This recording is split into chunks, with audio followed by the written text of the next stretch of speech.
Simple present tense सीख लिया, past tense सीख लिया, सिंपल फ्यूचर टेंस सीख लिया और आपको लगने लगा कि तीनों ही टाइप के टेंस सीखने के बाद अब आपको सारी इंग्लिश आ गई।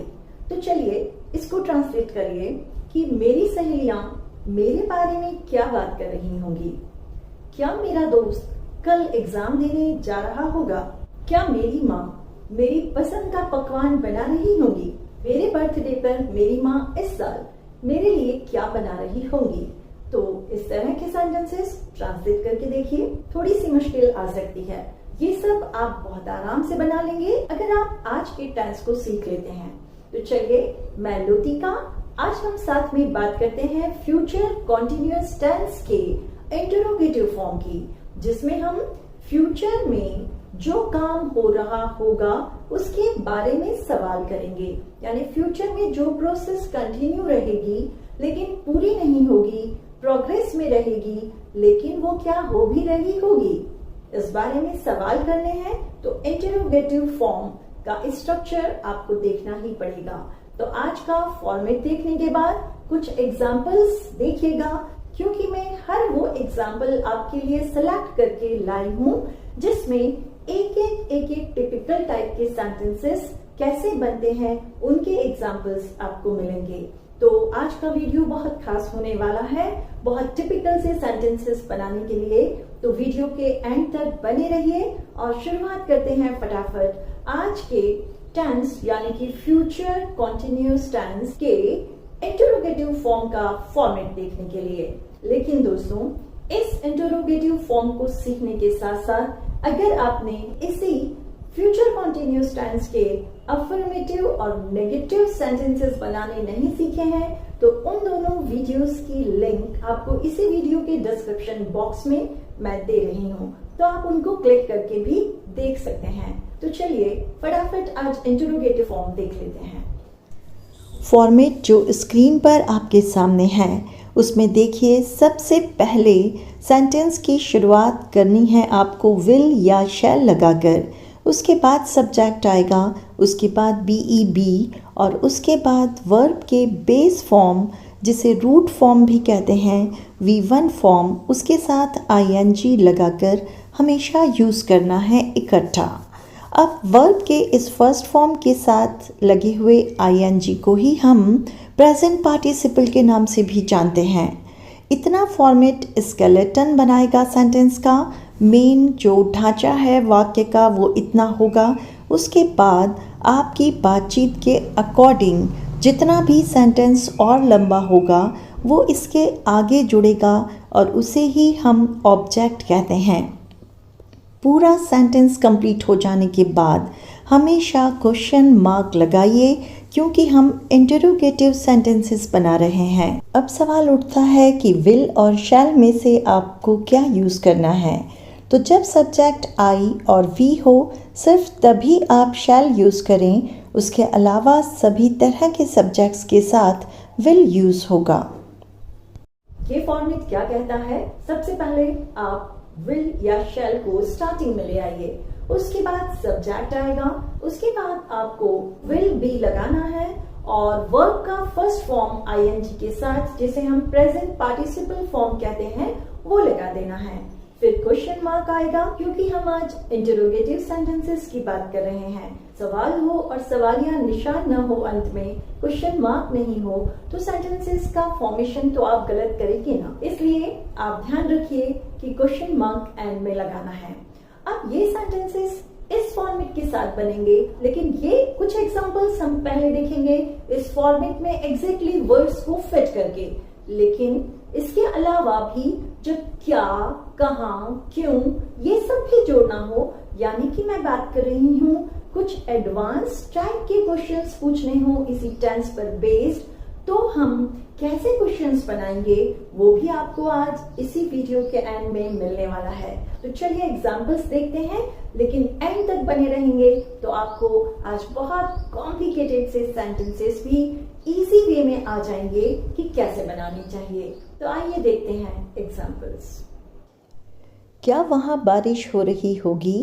इसे हम इंग्लिश में कहेंगे will it be raining there.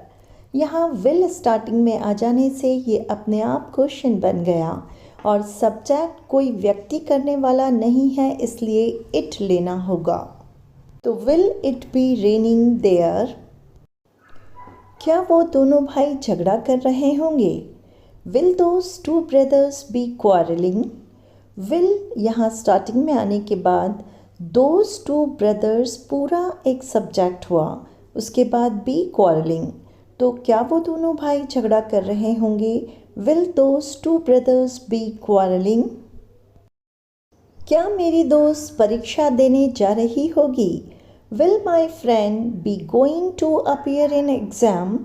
Will my friend be going skeleton हो गया इस फॉर्मेट का, और to appear in exam extra part है जिसे ऑब्जेक्ट बोला जाएगा। तो will my friend be going to appear in exam? क्या मेरी माँ मेरी पसंद की डिश बना रही होंगी? Will my mother be cooking my favourite dish? Will starting में आया, माई मदर यहाँ पर सब्जेक्ट है, बी कुकिंग तक का पार्ट स्केलेटन पर बेस्ड हुआ, और माई फेवरेट डिश उसके आगे का एक्स्ट्रा पार्ट है जो ऑब्जेक्ट हुआ। तो will my mother be cooking my favourite dish? क्या मैं जल्द ही अपने सपनों की मंजिल तक सचमुच पहुंच जाऊंगी? Shall I be reaching soon to my dream destination really? Shall यहाँ पर इसलिए लगाया है क्योंकि सब्जेक्ट आई है, उसके बाद बी रीचिंग, सिर्फ यहीं तक का पार्ट स्केलेटन पर बेस्ड है, लेकिन soon to my dream destination really ये पूरा पार्ट एक्स्ट्रा है, इसलिए ये ऑब्जेक्ट कहलाएगा यहाँ पर। तो सेंटेंस हुआ shall I be reaching soon to my dream destination really? इस वक्त मुझे कौन बुला रहा होगा? ये वाला एग्जाम्पल थोड़ा सा खास है। जब हमने बात की थी कि हम आज ही कुछ एडवांस क्वेश्चंस बनाना भी सीखेंगे इसी टेंस पर बेस्ड, ये वैसा ही एग्जाम्पल है। इसमें स्टार्टिंग विल से नहीं हो रही है बल्कि हु भी लगाना पड़ा, क्योंकि क्या मुझे कोई बुला रहा होगा ये नहीं पूछना है, हमें पूछना है कौन मुझे इस वक्त बुला रहा होगा। तो कौन, क्या, कब, इस तरह के जब सवाल पूछे जाने हों तो स्टार्टिंग में अपने आप हु, व्हाट, हुम इस तरह के वर्ड से शुरुआत करनी होती है। तो क्वेश्चन हुआ यहाँ who will be calling me at this time? Rahul इस साल पतंग क्यों नहीं उड़ा रहा होगा? क्यों आने से स्टार्टिंग आपको वाई से करनी है। Why will Rahul not be flying the kite this year? वह मेरे बारे में क्या बात कर रहा होगा? What he will be talking about me? क्या बात, इसलिए वॉट लगाया। ही विल बी टॉकिंग तक फिर से यहाँ स्केलेटन पर बेस्ड सेंटेंस है और अबाउट मी ऑब्जेक्ट है। What he will be talking about मी? मेरी माँ मेरे बर्थडे पर मेरे लिए क्या बना रही होंगी? वॉट विल, क्या बना रही होंगी। माई मदर सब्जेक्ट हो गया, बी कुकिंग स्केलेटन तक हुआ, for me on my birthday object है, तो पूरा हो गया what will my mother be cooking for me on my birthday. मेरे दोस्त मेरे बारे में क्या बात कर रहे होंगे? What will my friends B talking about me? What will my friends B talking about मी? उनमें से कौन सा बच्चा ठीक से खाना नहीं खा रहा होगा? इस एग्ज़ाम्पल को बहुत ध्यान से देखें, ये एक टिपिकल एग्ज़ाम्पल है। पहली बात तो खा रहा होगा नहीं है बल्कि नहीं खा रहा होगा, इसलिए विल नॉट भी यहाँ पर यूज़ हुआ है, विल बी के बजाय विल नॉट बी। उसके अलावा विच चाइल्ड ऑफ दैम यहाँ एक पूरा पार्ट है सवाल के स्टार्टिंग का, उनमें से कौन सा बच्चा, और फिर will not be eating normal skeleton के बाद द फूड प्रॉपरली ऑब्जेक्ट हो गया, तो पूरा सेंटेंस हुआ which child of them will not be eating food properly. I hope कि आपको सारे एग्जाम्पल्स समझ आ गए होंगे, लेकिन मैं सजेस्ट करूंगी कि आप इस फॉर्मेट को कहीं नोट डाउन करके रखें, इन एग्जाम्पल्स को कहीं पे उतार लें और अपने मन से कुछ हिंदी के सेंटेंसेस बनाएं और उनको इस फॉर्मेट को सामने रखकर खुद ट्रांसलेट करके कोशिश करिएगा कि आप भी बहुत सारे सेंटेंसेस इंग्लिश में इसी टेंस पर बेस्ड बना पाएं। तो ऑल द बेस्ट, प्रैक्टिस करिएगा।